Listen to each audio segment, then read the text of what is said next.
टूट चुका था। अब वो बिल्कुल अकेला रह चुका था। उन रशियन सोल्जर्स ने न सिर्फ उसकी वाइफ को मार डाला बल्कि मिकोला के आने वाले बच्चे और उसके घर को भी जला दिया। इसलिए अब वो बदले की आग में जल रहा था और उसे हर हाल में उस रशियन सोल्जर को मारना था जिसने उसकी बीवी पर गोली चलाई थी। उस सोल्जर से बदला लेने का एक ही रास्ता था कि वह यूक्रेनियन सोल्जर्स में शामिल हो जाए। इसीलिए वह यहीं पर उन दो सोल्जर से रिक्वेस्ट करता है कि प्लीज मुझे भी अपने साथ ले चलो, मैं भी यूक्रेन आर्मी में शामिल होना चाहता हूँ। इसके बाद वे दोनों सोल्जर्स मिकोला की बात मान लेते हैं और उसे गाड़ी में बैठाकर मिलिट्री बेस ले जाते हैं। जाने से पहले मिकोला अपनी वाइफ के हाथों का बनाया हुआ छोटे से स्टैच्यू को अपने पास रख लेता है जो उसकी वाइफ ने इसकी रक्षा के लिए बनाया था। जब ये लोग मिलिट्री बेस पहुंचते हैं तो वहाँ उनका सीनियर मिकोला को देखकर उन दो सोल्जर्स पर गुस्सा करने लगता है और मिकोला को फौज में भर्ती करने से मना कर देता है क्योंकि उनके सीनियर को मिकोला पर शक होने लगता है कि कहीं मिकोला कोई जासूस ना हो। जब सीनियर ने उन दो सोल्जर्स से अच्छी तरह मिकोला के बारे में जानकारी हासिल की और मिकोला ने भी उसे पूरी बात बताई कि किस तरह से रशियन सोल्जर्स ने मेरी वाइफ को बेरहमी से मार दिया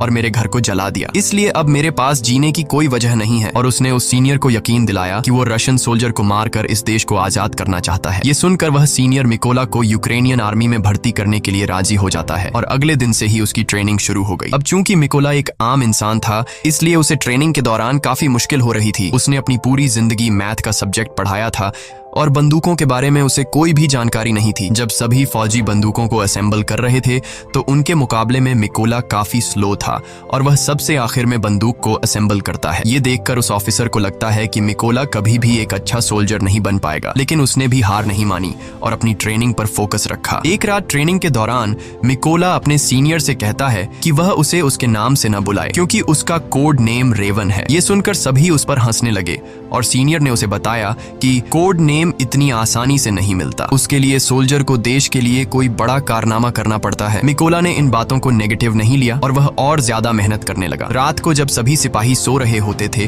तो तब भी मिकोला चीजों को सीखने की